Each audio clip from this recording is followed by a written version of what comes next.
I stand at the entrance of Belmont's, my fingers tightening around my leather clutch.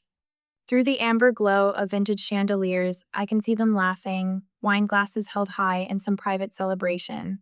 My family. The maitre d' smiles at me with practiced warmth. Your name, miss? Before I can answer, my mother's voice cuts across the dining room. Oh, there she is, finally. Heads turn. I feel the weight of strangers' curious glances as I step forward, the quiet click of my heels against marble marking each step.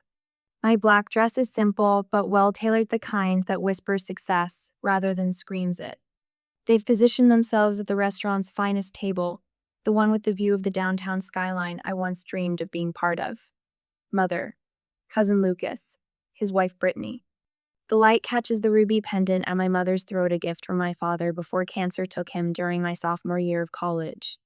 I approach the table and stop, noticing immediately what they've chosen not to see. There is no chair for me. Lucas sprawls comfortably, one arm draped across the back of his chair, the other holding a glass of something amber and expensive. His smirk arrives before his words do. This table is for family, he says, not bothering to lower his voice. Go find a spot outside. The couple at the neighboring table pauses mid-conversation, their discomfort palpable. Don't take it the wrong way, Rachel. Brittany chimes in with sugar-coated venom. Lucas is just joking. But he isn't, and we all know it. I say nothing, my face betraying nothing, as I drag a chair from a nearby table. The legs scrape against the floor, the sound harsh against the restaurant's soft piano music. My mother doesn't meet my eyes. Helen Harrington, once the backbone of our family, now just another vertebra bent to accommodate Lucas's posturing. She fiddles with her napkin, smoothing imaginary wrinkles. You're late, she says finally, as if my arrival 15 minutes early somehow disrupted their decades-long narrative. I settle into my mismatched chair. Traffic. I lie. The truth that I sat in my car for 20 minutes debating whether to come at Oliver's, no strategic advantage. As I watch them clink glasses, a memory surfaces sharp and uninvited. 4 years earlier. My childhood bedroom stripped to bare walls. Cardboard boxes containing everything I owned stacked by the door. This business idea of yours is just another phase, my father had said, leaning against the doorframe. Not angry. Worse. Dismissive. You'll be back when reality sets in. I'd moved that day into an apartment so small the kitchen table doubled as my first office desk.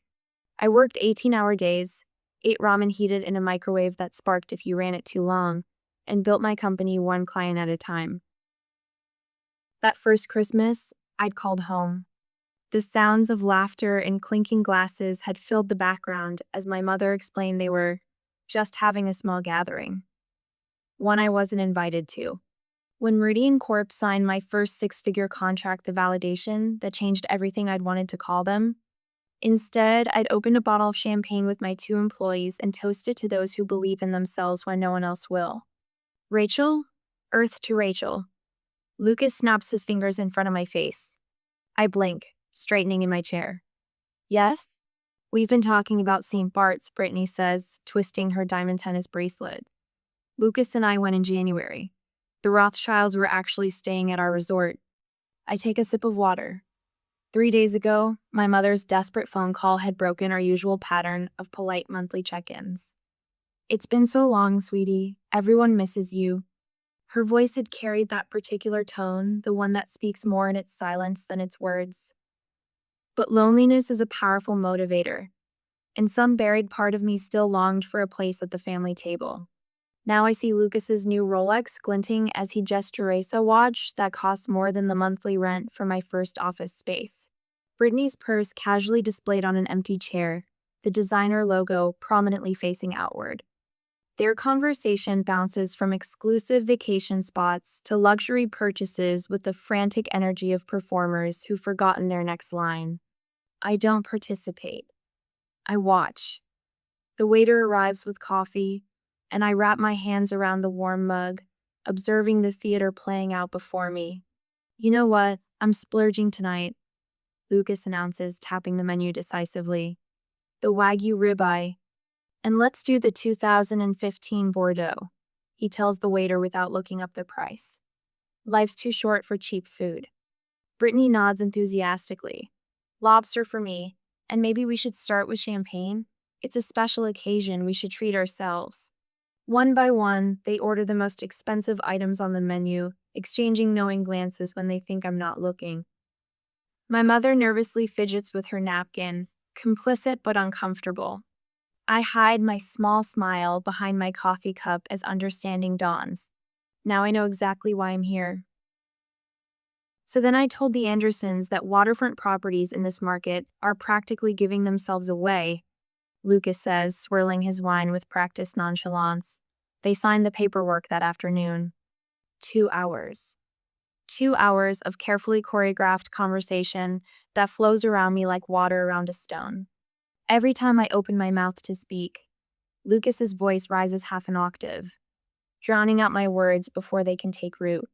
Nobody cares about work talk at dinner. He interrupts when I begin describing our company's expansion into the European market. His hand dismissively waves in the air between us. We're here to catch up on family stuff. Family stuff. As if I'm not family. As if my life's work is somehow less significant than his fabricated real estate victories. I take a measured sip of water, mentally documenting each slight. The waiter has refilled my glass 4 times. I've barely touched my food. Watching, listening, learning. You look good for someone who works all the time, Brittany offers, her eyes scanning my face for signs of fatigue she can comment on. Do you ever actually leave that office of yours? Before I can answer, she launches into a story about her spa weekend, the words rejuvenation and self-care falling from her lips with practiced ease. My mother reaches across the table, her fingers briefly brushing my wrist. Let's all just enjoy being together, she says, her smile strained at the edges. It's been too long. Whose fault is that? I almost ask, but don't. Instead, I nod and cut a small piece of my untouched salmon. Oh, Lucas, tell Rachel about that new place we tried last month, my mother says suddenly. The Italian one with the chandeliers made from Venetian glass. I set my fork down carefully. Last month? An awkward silence descends, brief but heavy. We try to do this monthly, Brittany explains, examining her manicure. Family dinner. It's tradition. A tradition I'm just now hearing about. I say, the realization settling like ice in my stomach. Lucas clears his throat. Well, you're always so busy, running your little company and all. The diminutive stings exactly as intended. I straighten imperceptibly in my chair. Not too busy for family if invited. My mother's eyes dart nervously between us. More wine, anyone? Lucas seizes the opportunity to shift topics. Speaking of business, he leans forward, his Rolex catching the light. The market's been brutal lately. 3 deals fell through last week. He looks pointedly at me. Not everyone can be swimming in success. I recognize the play immediately. The suggestion of struggle, the implication of need. That Mercedes you were looking at might need to wait, Brittany says, placing a comforting hand on his arm. Such a difficult time to be making big purchases. She turns to me. I've been trying to find something to replace my Audi, but everything is just so expensive these days, even the base models. My mother nods sympathetically before adding, Rachel has been so blessed financially with her business taking off like it has. There it is. The setup crystallizes before me, elegant in its simplicity. The expensive restaurant, the lavish orders, the stories of financial hardship followed by pointed references to my success. They didn't invite me to dinner. They invited my wallet.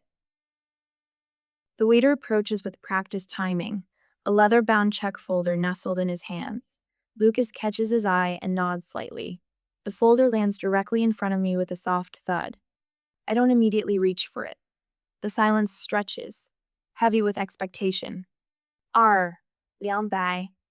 Lucas finally says, leaning back with a triumphant smile. Thanks for dinner, Rachel. You don't mind, right? We figured since you're doing so well. All eyes turn to me. My mother's fingers nervously twist her napkin. Brittany's smile is brittle at the edges. Lucas radiates entitled confidence. My phone buzzes in my purse. I retrieve it, glancing at the screen. Meeting confirmed for 9 p.m. We've locked in the Singapore contract. Celebrating at the office whenever you can make it, Diane. A picture forms in my mind. My business partner, Diane, who stayed until 3 a.m. helping me finish our first major proposal. Miguel from development, who brought me soup when I worked through a fever to meet a deadline. Sarah from legal, who believed in our vision enough to leave her corner office at a prestigious firm. People who saw my potential, celebrated my victories, supported me through setbacks. My chosen family. The contrast is stark and clarifying. Blood ties do not automatically confer loyalty, respect, or love. Those qualities must be earned, cultivated through consistent action and mutual regard. I pick up the check slowly, examining it with careful attention. The table collectively exhales, relief rippling across their features. My mother's shoulders relax. Lucas's smirk deepens. Brittany adjusts her designer purse, already moving on to her next thought. I set the bill down directly in front of Lucas. My voice, when it comes, is quiet but firm. I'm not your personal ATM. The silence that follows is absolute. Lucas's face flushes red. Brittany's mouth opens slightly, no words emerging. My mother is the first to recover. Rachel, honey, she says, her voice taking on the placating tone she used when I was a child having a difficult moment. You can help them out a little, can't you? We're family. Family. The word hangs between us, its meaning twisted beyond recognition. In their definition, family means I give and they take. My success becomes communal property, while my struggles remain solitary burdens. I meet my mother's eyes directly. Yes, we are family, which is why I deserve the same respect you'd give to anyone else at this table.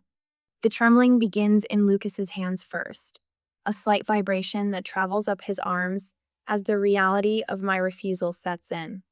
$2,000 of carefully cultivated entitlement crashing against the seawall of my quiet dignity. I stand, gathering my purse.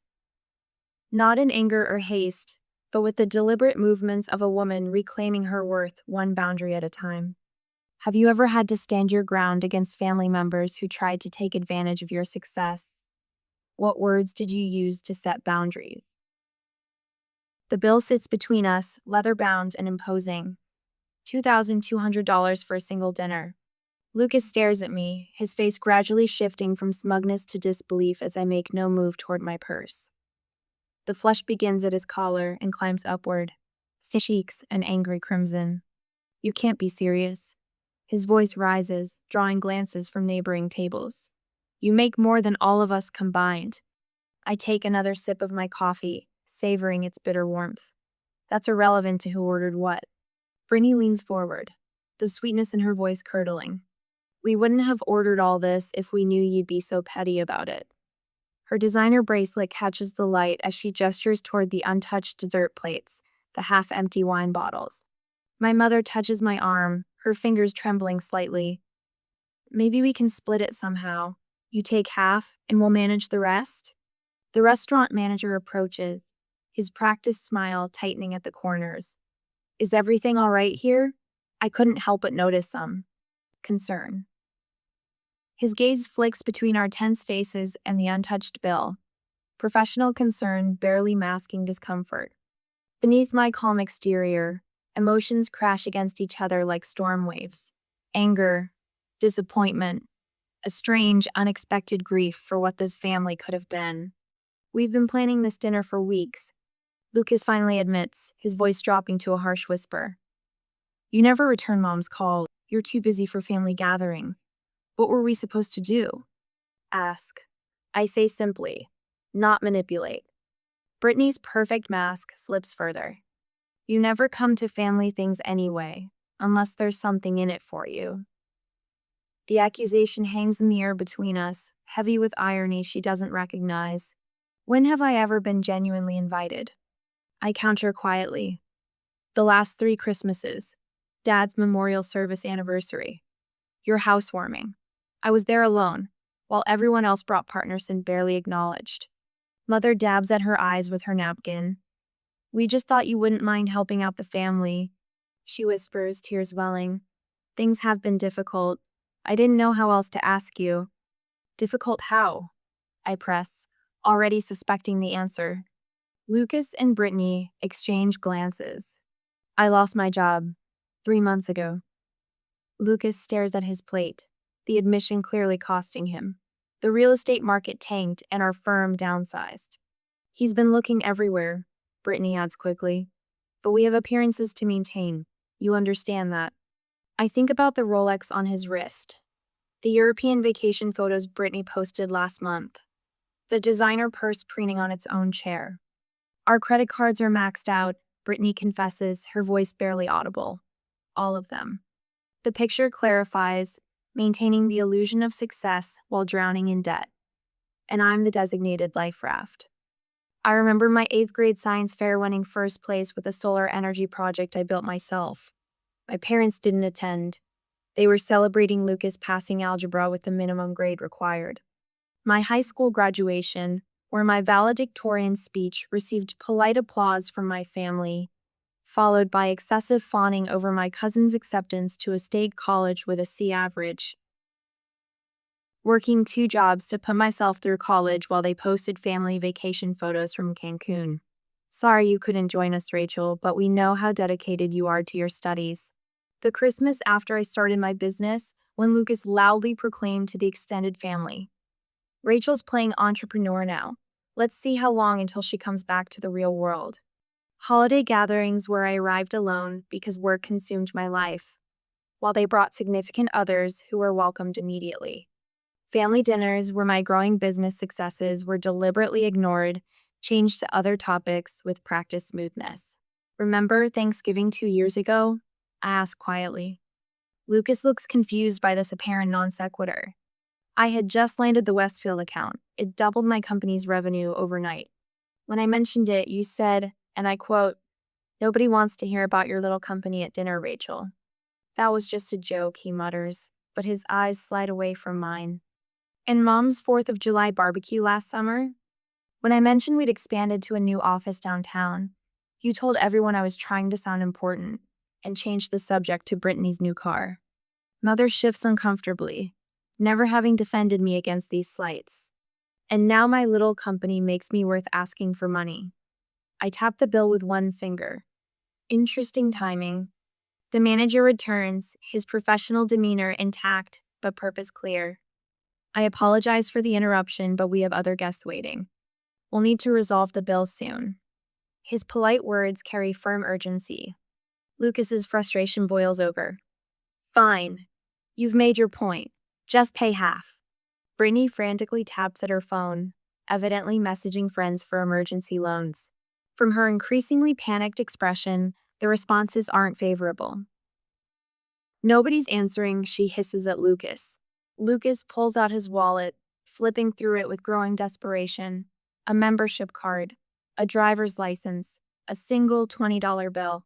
Mother opens her purse, hands trembling, as she searches for a credit card they all know is already maxed out. The manager shifts his weight from one foot to another. We'll need to resolve this bill now, please. My mother pulls out a checkbook so rarely used the cover is still pristine.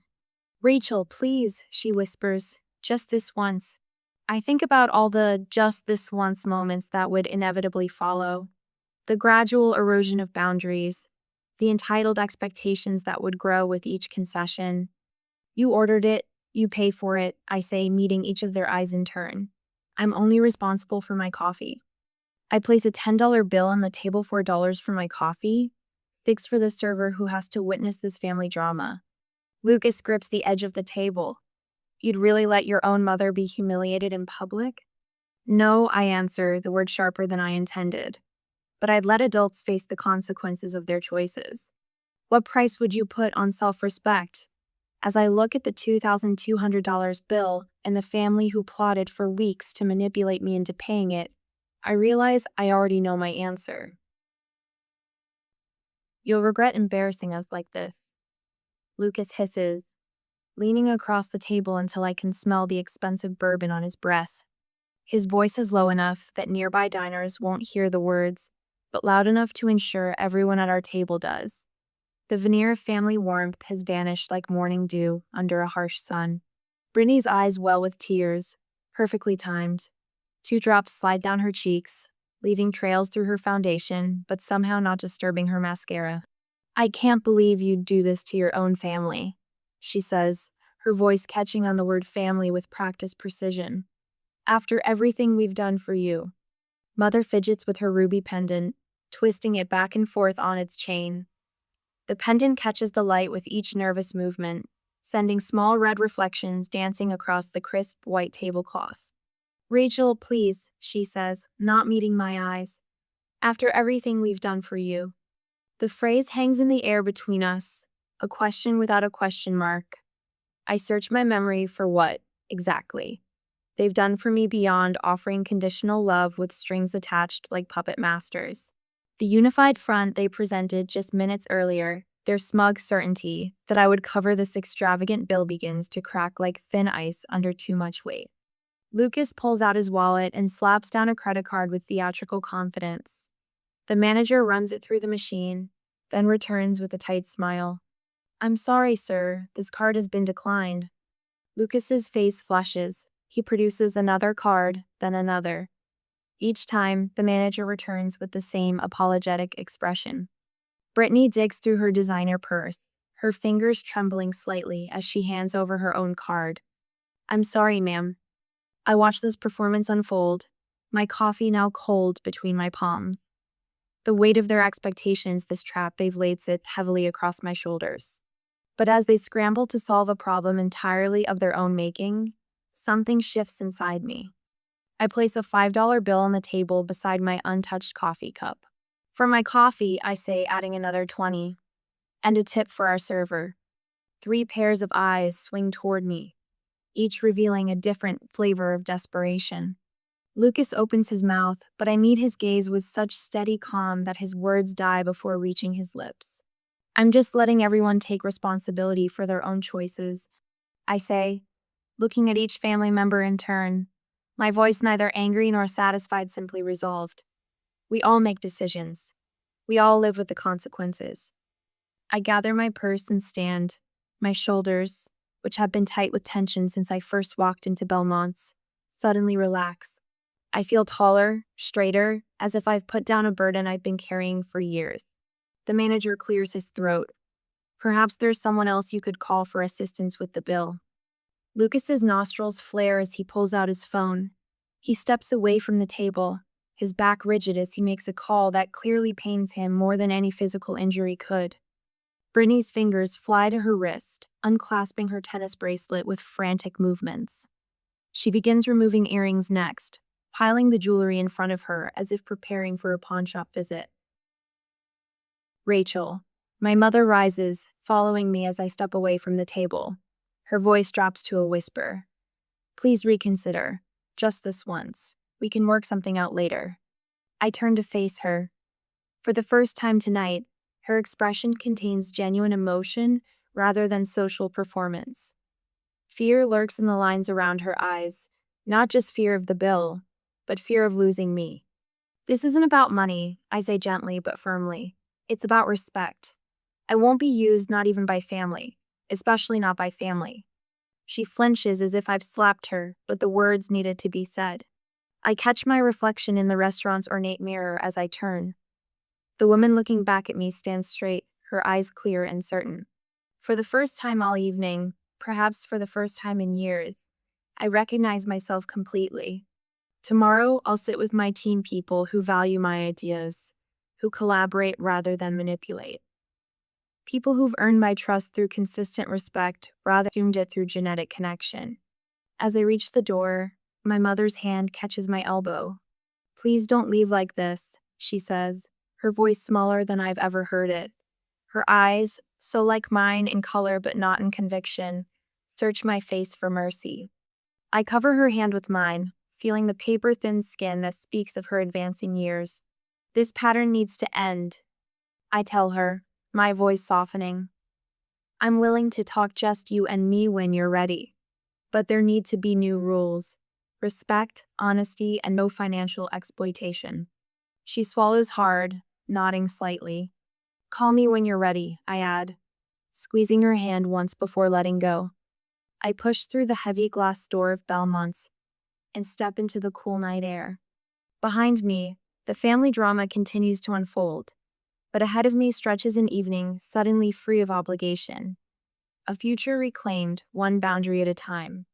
The door remains open behind me both literally and figuratively, but only those willing to meet me on equal ground will find welcome on the other side.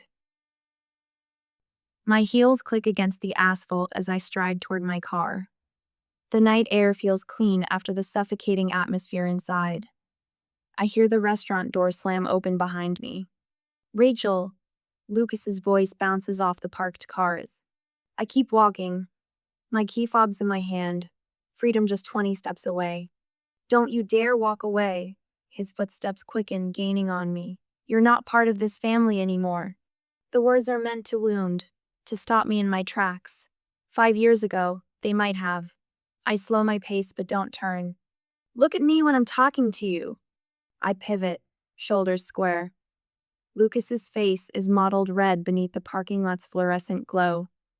Behind him, Brittany hurries to catch up, her designer heels clicking aggressively on the pavement. Several diners linger near the restaurant entrance, openly watching the unfolding drama.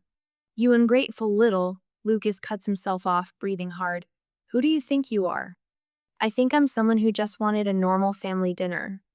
My voice remains level, a stark contrast to his escalating volume. Brittany reaches us, slightly breathless. This isn't about dinner, and you know it. Mother appears in the restaurant doorway, hesitating.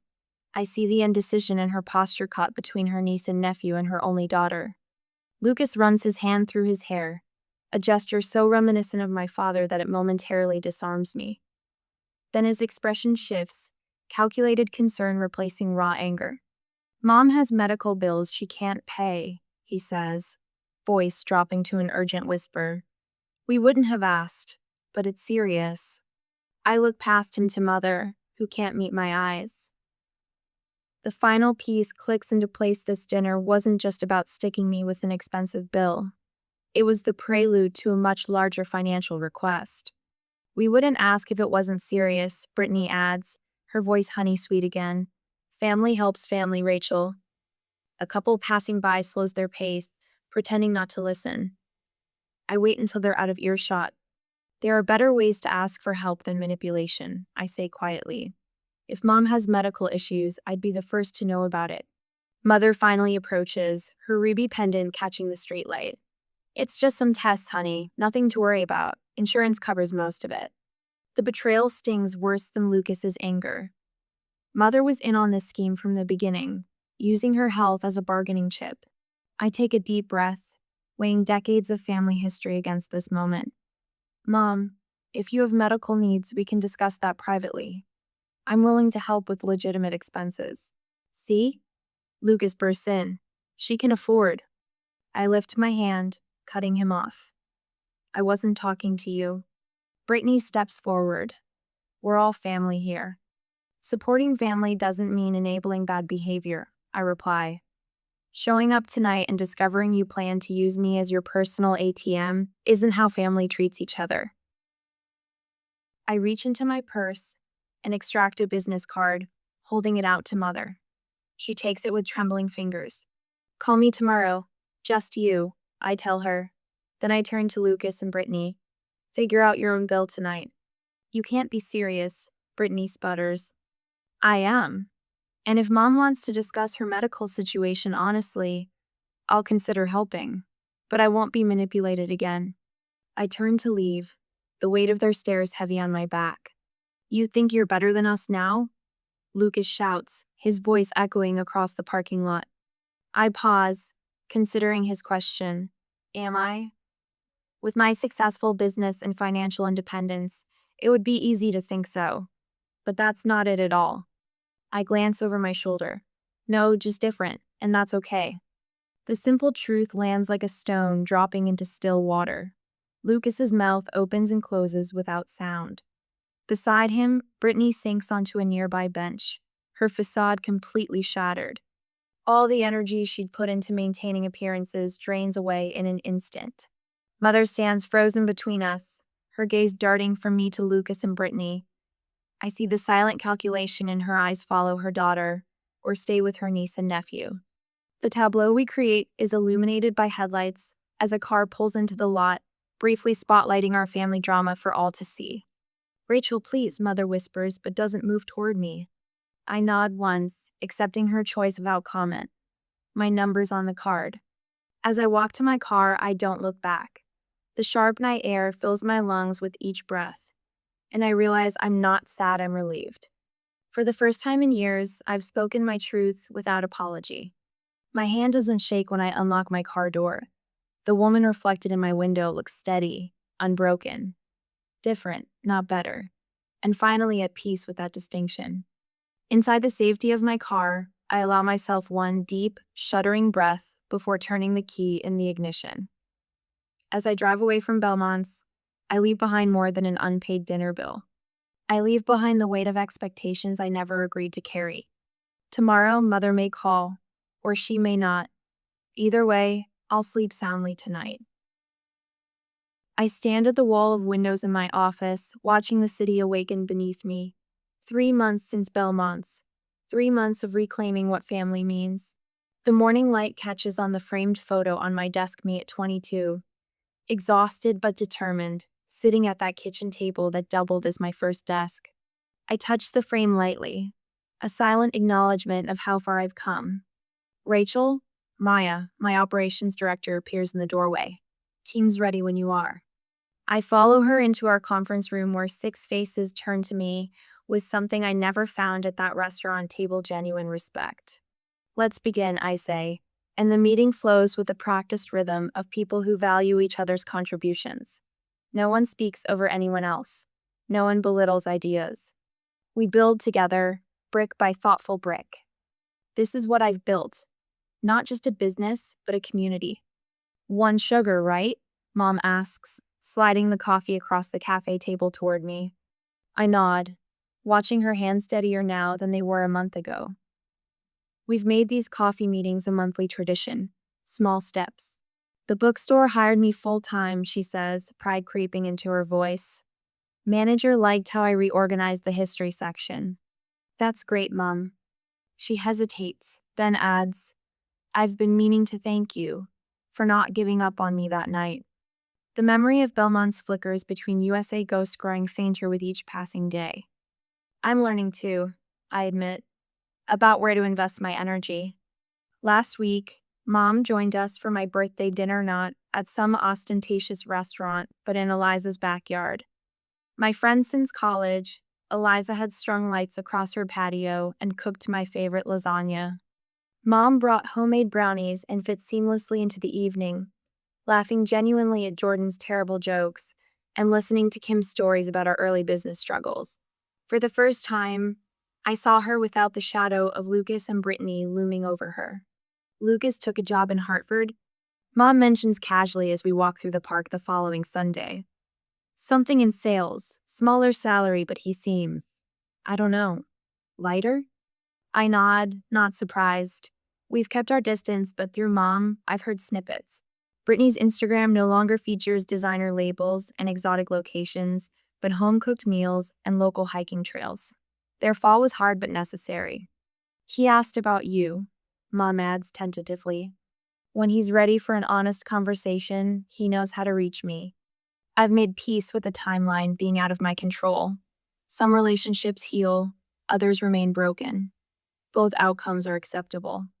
That evening, the aroma of garlic and rosemary fills my kitchen as friends move around the space with comfortable familiarity.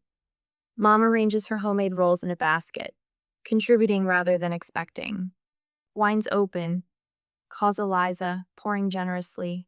We gather around my table, not the expensive mahogany Lucas would choose, but a warm cherry wood that bears the gentle scars of dinners past. Each mark tells a story of laughter, of tears shed in safe company, of midnight brainstorming sessions. As conversations overlap and weave together, I realize what I've created here.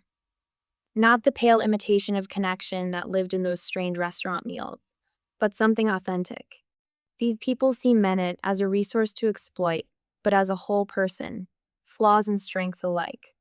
Later, Mom and I walk along the shoreline near my apartment, the sunset painting the water gold. When she stumbles on a rocky patch, I offer my arm without hesitation. "I'm glad we found our way back to each other," she says softly. I help her navigate the uneven ground, supporting without carrying. "Family isn't who you're born to," I tell her. "It's who you choose to become together."